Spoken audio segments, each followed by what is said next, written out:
Good afternoon, everybody. This is Damon Bond of Bond Realty Group, licensed real estate brokers in the state of Connecticut, New York, and Georgia.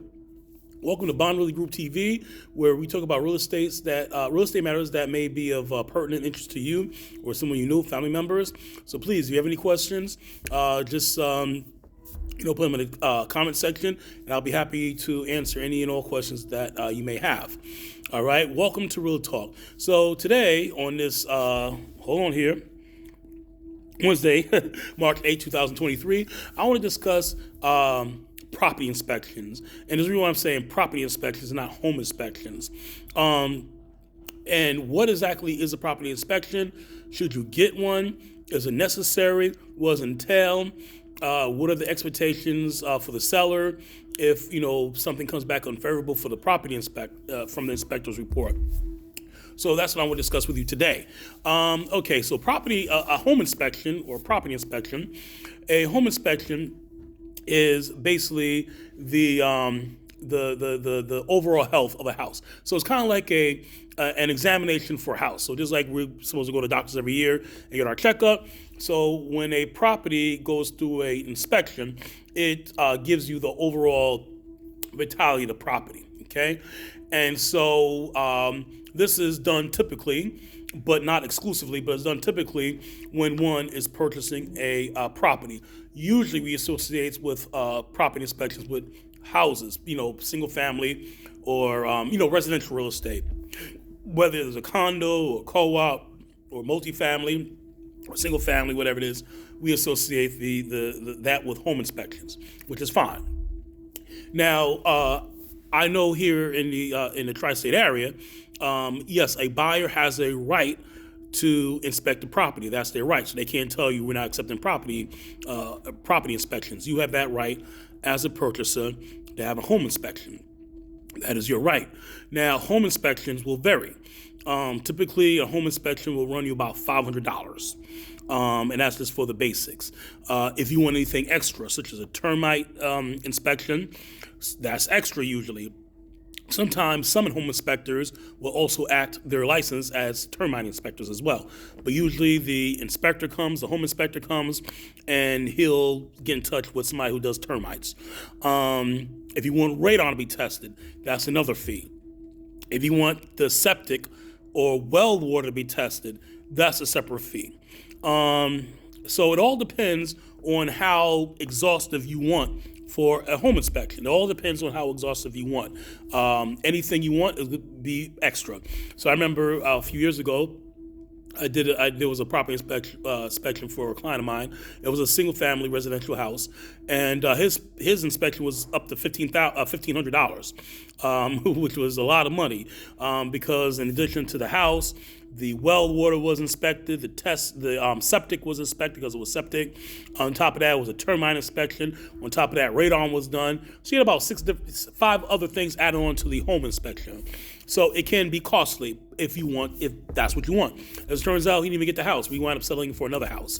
So it can't happen. So when your agent writes up the offer, they'll ask you if you want a home inspection, and so most people will say yes, particularly if you're a first-time home purchaser. So you say yes.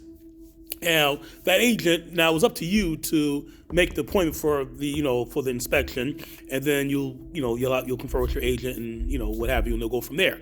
A lot of agents, myself included, brokers, will know companies that do home inspections as a go-to. And so there's one that I use up here in this area where I am in Connecticut. In New York, there's another person I use for the properties, down in the city, what have you, in New York. So usually this is done within a week or two, usually no later than 2 weeks after the acceptance of an offer, right? And so typically your agent will go out there with you, right? You'll be there, and the home inspector will be there. And the home inspector is working for the buyer, not for the buyer's agent. So in other words, they'll let you in on a courtesy because they know that if something arises or something's amiss, then you will need to negotiate. You as the real estate agent, salesperson, will have to negotiate with the listing agent. or whatever matters you want clear up or rectified. So that's how that works. And so usually, and this is me, what I do when I'm out on a property inspection with a client. I just sit in the back drawer. I just stay in the back, and I just like, yeah, because this is not about me. It's about them, and the inspector will go and talk about terms with them and whatnot. This is for them, and then usually the person, the client, the home buyer will sign off saying that yes, I give you the home inspector permission to contact my agent and set up the report as well. Because remember, it's about you, the buyer, and the home inspector. That's what it is. And so an inspection can vary. Home inspection can vary. It depends on the property. I've seen inspections that lasted as little as half hour for a 900 square foot apartment, a condo, and I've been in inspections where they lasted for an hour and a half to 2 hours for a multifamily house. So it all depends on the size of the property that you're getting and what type of work you want to be done to the property as well. All right. So myself, usually the broker, the agent, broker, whatever, will just sit in the backdrop, and while the buyer will follow around the property inspector and what have you. And towards the end of the inspection, the home inspection will usually, call me over to say, okay, these are the items that I found wrong. These are the items that are okay, and then that's it. There is to it, basically. Now, the home inspector does not tell a property, the potential purchaser, if they should buy it or not. They just say, hey, listen, the roof is this many years old, the furnace may need some servicing, all right, and that's what it is. Now, if something comes amiss from the home inspection, then a number of things can happen. Usually they'll say, okay, like let's say there's evidence of, foundation is not good. They'll say, okay, this is beyond my scope of the inspection, but I recommend you get a structural engineer.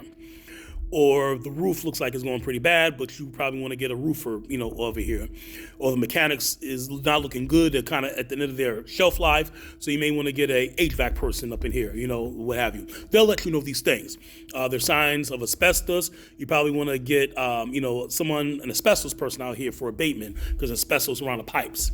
So they'll let you know what's going on. Now, in this market, because it is a seller's market, the market is strong, it's very common to see things in MLS, the multiple listing service, and I see this both in New York and Connecticut and even Georgia, where they'll say inspections are for informational purposes only. So like I said, no one can tell you not do an inspection, but they'll say, yes, the seller is not going to fix anything, the house is being sold as is condition. So you take it or leave it. That's the bottom line. And yes, in this market, they can do that because it is a seller's market. The inventory is low. The prices are still high in many areas. It hasn't come down. So it is a seller's market, so they can do these type of things. When it's a buyer's market, then the sellers will usually, they'll get it together. They'll say, okay, either they'll fix the stuff or they'll just give a credit for it at closing. They'll say, okay, we'll take, a $10,000 credit or whatever it may be at closing. But in this market, though, so inspections are strictly for informational purposes only, especially if you're purchasing a bank-owned property. Especially if you're purchasing a bank-owned property, then there's a whole bunch of other things to consider. Usually the utilities are off and the place is winterized. So they say, yeah, no utilities will be turned on. So just to let you know. And if utilities have to be turned on, it will be done at the buyer's expense. So that's what you want to keep in mind in terms of that. Now, you don't have to have a home inspection, but if your person is advisable to have one. I've had clients who were handy people, and I bought properties myself where I didn't have a home inspection. I said, I ain't worried about it, right? And I'll just go in and I'll say, I'll do it later on, or I'll take care of myself. So there was that option as well. Now, if something does go awry, it doesn't hurt. You can always say, if it doesn't say it's sold as is, it doesn't hurt to ask. Say, hey, listen, we noticed that the roof is a little bit old, so, can you knock off some money for that, or have the, roof repaired or something like that? All they can do is say no. All you can do is ask. All they can do is say no. So that's an option as well. So it varies. It varies, right? And like I said before, I've been in places where there was like a 500 square foot condo, 1-bedroom condo, You can have inspection. I think it's kind of a waste of money, but you can do it. That's just my professional opinion, especially if it's, it all depends, right? But certainly what won't hurt, it will let you know the vitality of the house. Now, if you're doing a property inspection for a commercial property, once again, you could do it. Now, those usually cost a lot more money. And they're not going to go into detail. They're not going to go into things like they would for a residential property inspection.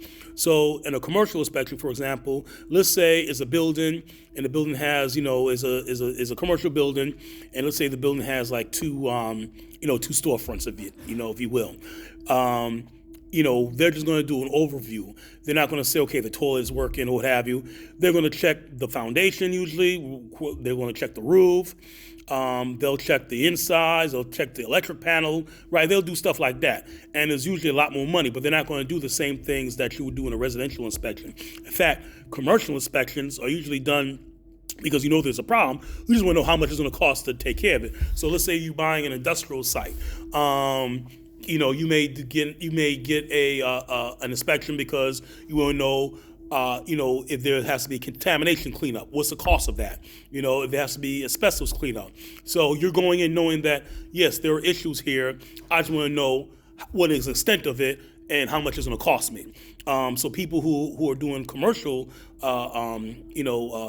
commercial dealings, and people who have commercial property inspectors, that's what they do. They go in and knowing that, they say, okay, just how much, and how much is going to cost, and how much is it going to cost to clean up, the site, what have you. That's why those are done. So they're not the same. It's a very, very different outlook between the two of them. So like I said, overall, property inspections are good for residential buyers. For commercial buyers, you won't need them. They're not required. But it all depends on what you're buying, what kind of property you're buying, just so you have an idea.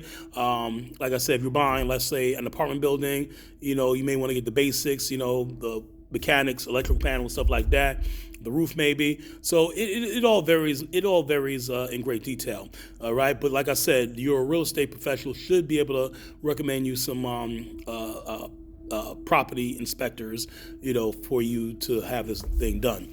So I hope this was useful to you. Thank you for tuning in. I'm Damon Bond of Bond Realty Group, licensed real estate brokers in the state of Connecticut, New York, and Georgia. So be well on this, up here is cold day in March. Be well, stay strong, and have a wonderful rest of your day. Bye-bye.